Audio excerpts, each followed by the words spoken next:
20 જો તમને લોકોને કમ્ફર્ટેબલ પડે અમને બધાય લઈ લે, બરોબર ને?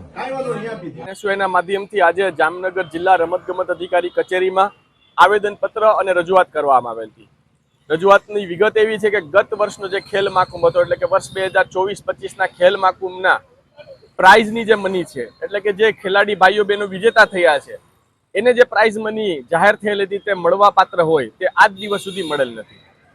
તેમે જે પ્રાઇઝ જે ક્રમાંક મેળવેલ હોય તેના જે સર્ટિફિકેટ પાર્ટિસિપેટના અને પ્રાઇઝના જે સર્ટિફિકેટો તે પણ આજ દિવસ સુધી મળેલ નથી. અને નવાઈની વાત એ છે કે આવતીકાલે એટલે કે 1 ઓક્ટોબરના રોજ વર્ષ 2025-26ના ખેલ મહાકુંભના ઓપનિંગ થવા જઈ રહ્યા છે.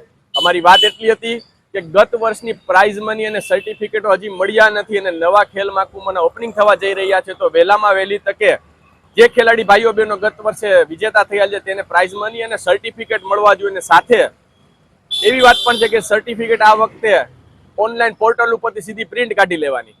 અમે સાહેબને એવી રજૂઆત કરેલ છે કે સાહેબ, દરેક જિલ્લામાં જે ખેલ મહાકુંભોના પ્રચાર પ્રસાર અર્થે જે હોર્ડિંગો મારવામાં આવે છે તે દરેક જિલ્લામાં જો 10 હોર્ડિંગ ઓછા મારવામાં આવે તો તમામ ખેલાડી ભાઈઓ બહેનોને આ સર્ટિફિકેટ હાર્ડ કોપીમાં પણ મળી શકે. આવા પ્રયત્ન આપશ્રી દ્વારા પણ કરવા જોઈએ. સાહેબે અમારી બંને વાત ગ્રાહ્ય રાખી છે અને ખાતરી આપેલ છે કે આજ સાંજ સુધીમાં તમામ ખેલાડી ભાઈઓ બહેનોને એની પોતાની મેળવેલ પ્રાઇઝ મની એના ખાતામાં જમા થઈ જશે.